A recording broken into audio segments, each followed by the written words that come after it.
Hello everyone and welcome back for another edition of 8 Minutes with Aaron. I am of course your host Aaron, and today we are talking about WWE Smackdown that took place on Friday, September 24th, 2025 at the Mall Arena in Tempe, Arizona. So let's get rolling a fresh edition of this guy right here, Aaron.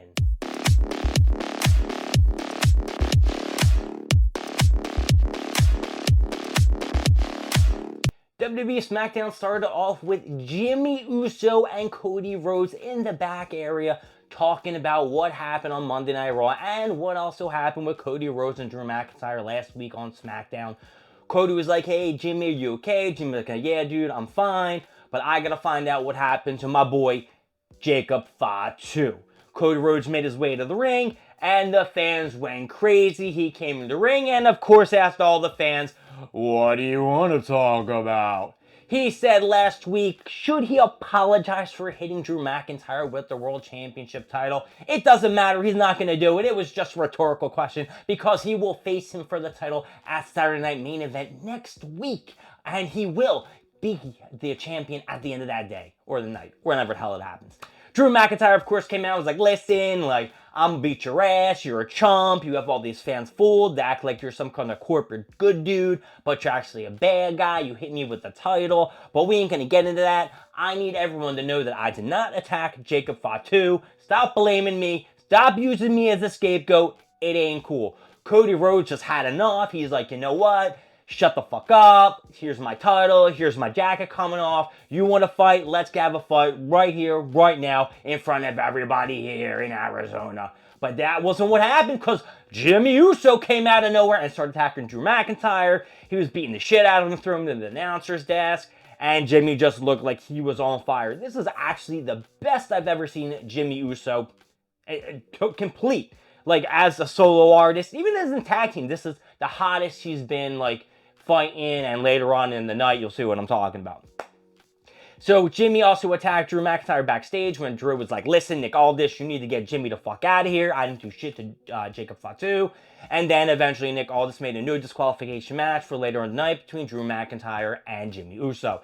Now, let's talk about the first match. It was Tama Tonga and JC Mattea for Shinsuke Nakamura and Rey Fenix. This was actually a really good match. Shinsuke Nakamura and Rey Fenix work very well together.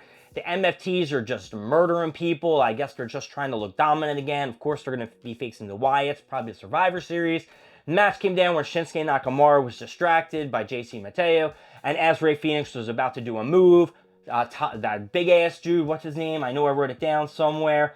Tama Tonga did a choke slam onto the side of the ring. He went in the ring, and then JC Mateo hit him with a cutthroat for the 1, 2, 3. I'm going to give this match an because everyone did pretty good, and it looks like Tama Tonga gained some muscle weight. He ain't thin no more. He is a husky beast now.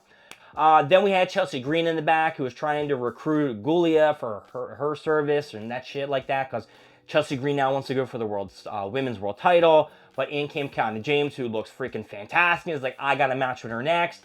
Don't be talking to my girl, Gulia. Alright, so let's talk about the match. WWE Women's Champion Tiffany Stratton versus Kiana James. Kanaya? I don't know how to pronounce it properly.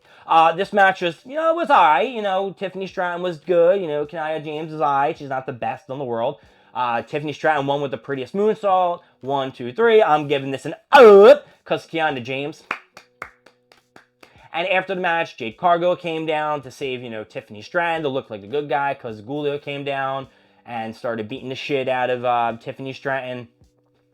And then Jade Cargill turned on Tiffany Stratton and she didn't really turn on her because they were never really friends, but then beat the shit out of her and did her heel turn. And in the back, she's like, I need to start taking charge and getting things that I want, so that's why I beat her ass. And yeah, we're just going to move on. Ilya Dragunov, as he was coming to the ring for the U.S. Open Challenge, because he's the champion now. He beat Sami Zayn last week. Sami's like, we had a good match. Boom, boom, boom. Have a good time. Blah, blah, blah. Aleister Black answered the call. Aleister Black and Ilya Dragunov had a great match. I knew that there was going to be some kind of shit that was going to happen where Aleister Black wasn't going to win the U.S. title because Ilya Dragunov just made his return and won the title. And of course, it's because Damian Priest came to the ring, distracted Aleister Black, and lost the match with the fucking H-bomb or whatever the fuck he does. And after the match, Drew McIntyre started beating his ass, and then Selena Vega got in the way, and they escaped. I don't remember what she did. I think she scratched his eyes or maybe pushed him. I'm not too sure what happened. This match is getting it down because it was a fucking slamming match.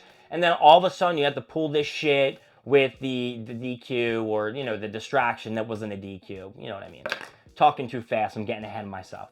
All right, in the back, we had Kathy Kelly, who was talking to Carmelo Hayes. Carmelo Hayes is like, I want to move past with the shit with The Miz. I want to move on. I'm going to be him. I'm going to be the best. And then, what's his name? I wrote this down too. Kit Wilson, the guy who was saying about toxic masculinity to Damian Priest a couple weeks back, started all this shit with fucking Carmelo Hayes. I don't know where they're going with this, but I feel like it's just stupid and dumb. I don't even know if they're trying to save this guy's character, but his character looks weak as shit, and it's just stupid to put on TV, and I don't know. It's just weird. And next week, they're going to have a match. Fraxium was there. Fraxium, you know, one guy with the mask, and the other dude wasn't. They were talking to Ilya Dragunov, saying, hey, we want maybe a U.S. Championship match. Dragunov's like, hey, it's an open challenge, so I don't care. Tag teams, blah, blah, blah, you're welcome. DIY walked up and started talking shit on Fraxium. Fraxium's like, all right, well, if you want a match, we'll face you in a match. And DIY's like, nah, we ain't going to do shit. And when they turned around, it was what's his name? Tom Alongo was like, blah, to Fraxium. So I guess they're targeting Fraxium. I guess that's what the MFTs and Solo Sikoa are doing. They're just targeting everyone that they can.